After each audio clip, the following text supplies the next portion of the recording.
طلعت صاحب، ایک وہ جو سپر پاور کے بارے میں ہم سنا کرتے تھے، تو آج کیا ہم یہ کہہ سکتے ہیں کہ وہ امریکہ جو سپر پاور کے لیے اپنے آپ کو منوانے کی ایک بار پھر یہ کوشش کر رہا تھا اور ایک بار پھر سمجھا رہا تھا، اس پہ کامیاب ہو گیا ہے؟ دیکھیں، سپر پاور سے مراد یہ تھی کہ اس کے برابر کوئی اور طاقت موجود نہیں ہے، لیکن جب سپر پاور کی اصطلاح آئی تو اس وقت دو سپر پاورز تھیں، اس وقت یو ایس ایس آر تھا اور اس وقت امریکہ تھا۔ بیچ میں جب یو ایس ایس آر کے حصے بکھرے ہوئے تو ایک وقت ایسا آیا کہ کیا وہ تاریخ سپر پاورز والی ختم ہو گئی، اور فوکویاما نے کتاب لکھی ایک سوالیہ نشان کے ساتھ، اینڈ آف ہسٹری۔ لیکن چائنا نے وہ ویکیوم فل کر دیا۔ اس وقت جو ڈفرنس ہے وہ سپر پاورز کا، وہ ہائپر پاورز کا ہے۔ چائنا امریکہ سے بہت آگے ہے۔ اگر امریکہ کے سب سے بڑے قرضے دیکھیں تو وہ چائنا کا سب سے بڑا مقروض ہے۔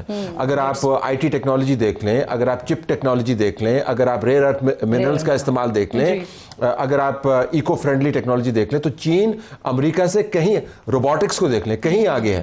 لیکن امریکہ کی نسبت چین ہائپر پاور نہیں ہے۔ تو امریکہ نے ٹرمپ کے نیچے ایک ماڈل سیٹ کیا ہے کہ اگر آپ کی طاقت کم بھی ہو جائے دوسرے کی نسبت، تو آپ عام الفاظ میں بدماشی پر اتریں۔ اور یہ معاملہ جو ہے یہ اسرائیل نے بھی اٹھایا ہے، اور یہ معاملہ انڈیا نے بھی اٹھایا، جس وجہ سے ان تینوں کی بڑی بنتی ہے۔ تو آپ سپر پاور کا اگر آپ نمبرز میں موازنہ کریں تو بہت ساری جگہوں پر امریکہ آپ کو ہارتا ہوا نظر آتا ہے، لیکن اگر ہائپر ایکٹیویٹی میں دیکھیں تو چائنا سے وہ بہت آگے ہے، اور ہائپر ایکٹیویٹی سے دنیا بنتی نہیں ہے، بگڑتی ہے۔ ابھی میں خبر دیکھ رہا ہوں کہ ٹیکساس کے اندر ایک بار میں حملہ ہوا ہے اور گن مین نے کوئی 14 لوگوں کو زخمی کیا اور 3 کو مارا ہے، اور کہا یہ جا رہا ہے کہ اس کا تعلق ایران کے اوپر حملے سے ہے۔ تو اس کا رد عمل جو ہے جہاں جہاں پر ڈیاسپورا بیٹھا ہے یہ بہت برے طریقے سے آئے گا، تو ہائپر ایکٹیویٹی کا نقصان بھی ہوتا ہے۔ سو سپر پاور اس وقت کوئی نہیں ہے، ایک طرف پاورز ہیں اور دوسری طرف ہائپر پاور ہے۔ دیکھیں، میں تھوڑا سا اختلاف کرنا چاہتا ہوں کہ سپر پاور کوئی نہیں ہے۔ ستمبر 2025 میں چائنا نے جب ملٹری ایکسرسائزز، ملٹری پریڈ کی، انہوں نے سارا کچھ انہوں نے دکھایا میرے پاس کیا کیا ہے، تو دنیا کو یہ لگا کہ جی ایک نئی پاور آ گئی ہے۔ اس کے بعد سے دیکھ لیں، اگلے اب 6-7 مہینے ہوئے ہیں اس میں امریکہ نے جو کچھ کیا ہے نا، ہمیں لگتا تھا کہ ملٹی پولر ورلڈ بن رہا ہے۔ فی الحال یہ یونی پولر ورلڈ ہی ہے۔ آج سے سال بعد، 2 سال بعد، 10 سال بعد کیا ہوتا ہے وہ وقت بتائے گا۔ اس وقت دنیا یونی پولر ہے، اور وہ امریکہ ہے۔ اس میں چائنا کے پاس بڑا پیسہ ہوگا، بڑی ٹیکنالوجی ہوگی۔ چائنا اپنے کسی دوست کو نہیں بچا سکتا، امریکہ اپنے دوست کو بچا سکتا ہے، جو اس کا دوست ہو، جیسے کہ اسرائیل ہے، اور کسی کو شاید وہ نہ بچائے۔ اور اسرائیل نے جس طرح قبضہ کیا ہوا امریکن سسٹم پہ، اور مجھے عرب ممالک کو نہیں بچا سکا، لیکن بہرحال ہے یونی پولر اس وقت چین کے ساتھ جتنے ہیں۔ اور بات وہی آتی ہے کہ آپ کا چین دوست ہو یا روس ہو، آپ کو کھڑا اپنے پاؤں پہ ہونا پڑے گا، پاکستان کو بھی اور جتنے بھی اور ممالک ہیں وہ بھی۔ یہ مت سوچے کہ چین ہمارے لیے لڑنے کے لیے آئے گا، ہمیں کوئی امبریلا دے دے گا، ایسا نہیں ہوگا۔ چین کو اپنی ترقی کی فکر ہے، اس نے اسی راستے پہ چلنا ہے، اور اس نے نہیں لڑنا۔ اسے ابھی تک دیکھیں چین لگتا تھا وہ تائیوان لے لے گا، لیا اس نے۔ اگر وہ اتنا بھی شو کر دے نا کہ وہ تائیوان لے لے تو لگے گا کہ یہ اب ایک اور پاور ہے۔ دیکھیں، ڈھابے سے چائے لینے میں اور تائیوان لینے میں فرق ہے، ان کا ایک اپنا طریقہ کار ہے۔ اس طریقہ کار اگر ہمیں موافق نہیں آ رہا تو اس سے چائنیز طریقہ کار کے اندر فرق نہیں پڑتا۔ جو سپر پاور کی ڈیبیٹ ہے وہ صلاحیت کی ڈیبیٹ ہے، اور میں نے پہلے آپ کو بتا دیا صلاحیت کے اندر چائنا امریکہ سے بہت آگے ہے، ایکٹیویٹی کے اندر امریکہ چائنا سے، ہاں ہمارے لیے کیا کرنا صلاحیت، دیکھیں دنیا نے کیا کرنا۔ چائنا آپ کے لیے تو نہیں کام کرے گا۔ نہیں، دنیا تو اعتبار کرتی تھی نا اس پہ، تو وہ اب نہیں کرے گی۔ میرے خیال میں دنیا کافی ابھی بھی اعتبار کرے گی اگر چائنا اپنی وہ دیکھیں، وہ ضروریات ہوتی ہیں، انٹرسٹ ہوتے ہیں، وہ تو ہوگا۔ میں تو ایک اور ڈسکشن کر رہا ہوں، میں یہ تو نہیں کہتا کہ ہمیں چائنا سے یہ ہے، مجھے نہیں ہے، مجھے ذاتی طور پہ چائنا کو نقصان کیا، ذاتی طور پر ہم ذرا ڈیپینڈ کرتے ہیں۔ چین نے اپنے آپ کو پیش کیا ستمبر میں کہ میں آ گیا ہوں، I am new kid on the block. Absar صاحب، یہ وہ ایکسپرٹ اوپینین ہے جو ہم پچھلے کئی گھنٹوں سے ڈسکس کر رہے ہیں۔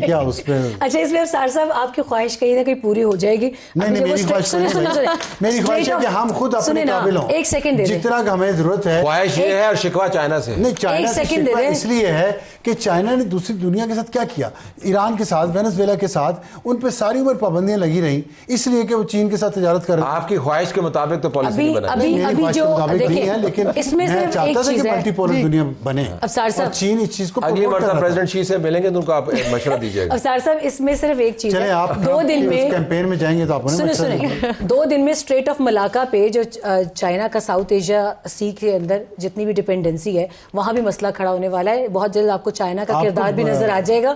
دیکھیں پیننجولا, ملے پیننجولا اور انڈونیشین آئی لینڈ کے اندر بھی یو ایس پریزنس ہے. بوٹس آن گراؤنڈ نہیں ہے لیکن بہت اسٹرانگ ان کا ملٹری اسٹریٹجک. آپ لوگ جو بات کر رہے ہیں نا, دیکھیے یہاں کے ایکسپرٹ اوپینین ہے, پچھلے کئی گھنٹوں سے ہم یہاں پر ڈسکس کر رہے ہیں, لیکن وہ کچھ ایکسپرٹ مائنڈ جو ہیں وہ سوشل میڈیا پر بھی بیٹھے ہوتے ہیں جو سارا دن بہت کچھ لکھ رہے ہیں. تو میں چاہ رہی ہوں کہ یہ ایکسپرٹ اوپینین ہم کلوز کرنے سے پہلے ہم ذرا وہ سوشل میڈیا پر جو بات ہو رہی ہے, جو لوگ ایک عام رائے, جو ایک عام تاثر آ رہا ہے, ذرا اس کو بھی ڈسکس کر لیں, پھر اسے کلوز کریں گے. طلعت صاحب آپ سے شروع کرتے ہیں. اب ہائپوتھیٹیکلی سر بات یہ شروع ہو گئی ہے کہ کیا اب یہ تیسری جنگ عظیم کی طرف بڑھ گئے ہیں ہم؟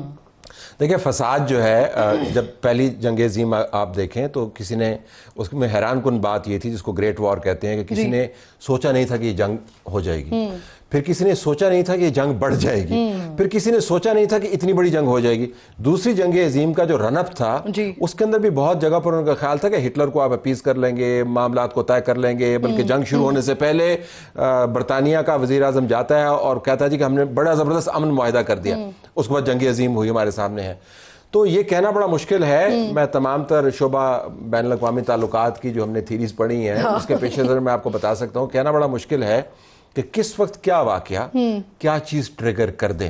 اور عموماً ہم نے جنگوں کے اندر یہ دیکھا ہے کہ حیران کن حد تک چھوٹے واقعات بڑے واقعات کو جنم دیتے ہیں. تو اس وقت چونکہ کیوٹک سچویشن ہے, اسی وجہ سے دنیا بھر میں وہ کیوس لانے سے گریز کرتے ہیں, کیونکہ کیوس کا مطلب ہے کہ چھوٹے واقعے نے بھی ٹریگر کرنا ہے. صرف ایک میزائل نے کسی جگہ پر گرنا ہے, غلط جگہ پر گرنا ہے, کسی مذہبی مقدس جگہ پر گر سکتا ہے میزائل, تو آپ اس کا اندازہ لگا سکتے ہیں. تو لہذا اٹس ویری ڈیفیکلٹ ٹو سے. بالکل ٹھیک ہے, کیونکہ ہم یہ پڑھتے آئے ہیں کہ جو تیسری جنگ ہونی ہے وہ غالباً اس کا پانیوں پہ سارا معاملہ جائے گا. تو اب اس کو بھی جو سوشل میڈیا کے ایکسپرٹس بیٹھے ہیں وہ یہ کہہ رہے ہیں کہ دیکھیں پانیوں سے بحری جہاز جو ہیں وہ پہلے امریکہ نے وہاں سے اتارے, تو اب یہ وہی ہے, اسی کا ہی آغاز ہے. کرن میں نے اس لیے اسٹریٹ آف ملاکا کا خصوصی ذکر کیا کیونکہ جب کچھ دن پہلے ہم اسٹریٹ آف ہرمز کی بات کر رہے تھے تو people sitting on television channels they were negating the fact کہ نہیں وہاں نہیں ہو سکتا, ایران بند کر ہی نہیں سکتا. آج ہوا, ابھی چائنا کی جتنی ڈپینڈنسی ہے ساؤتھ ایشین سی کے اندر, وہ ایک اور راستہ بھی ہے جس کے اوپر ان کا بہت پیسہ خرچ ہوتا ہے.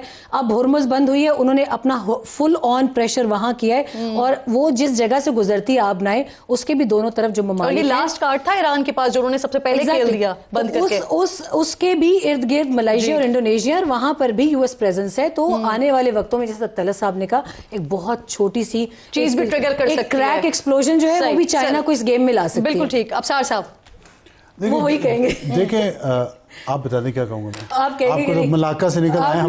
چلیے بات یہ کہ فرسٹ ورلڈ وار شروع ہوئی تھی, جو ایئر ٹو آسٹرو ہنگیرین وہ تھا تھرون, اس کو کوسوو میں کوسوو میں اسے قتل کر دیا گیا, اسیسینیٹ کیا گیا. اس سے فرسٹ ورلڈ وار شروع ہوئی.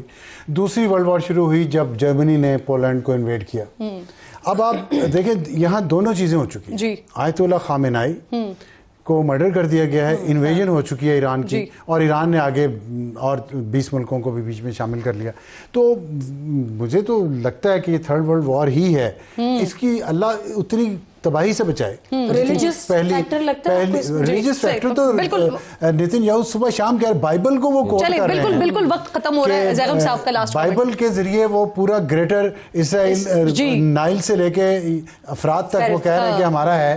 تو اس سے زیادہ اور ریلیجس کیا, اور ریلیجس وہ سمبولوجی بھی استعمال کر رہا ہے. جی زیغم صاحب دیکھیے ورلڈ وار کسے کہتے ہیں. ورلڈ وار یہ تھی کہ پوری دنیا 2 گروپس میں تقسیم ہو گئی اور ان 2 گروپس کی آپس میں لڑائی تھی.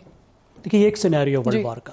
ورلڈ وار کا ایک مختلف سینیریو بھی ہو سکتا ہے کہ اتنے ہی ملک الگ الگ جنگیں لڑ رہے ہوں اور کوئی ان کو روکنے والا نہ ہو.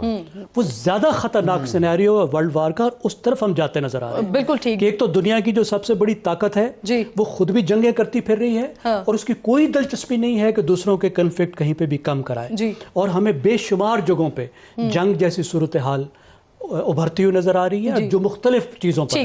صحیح.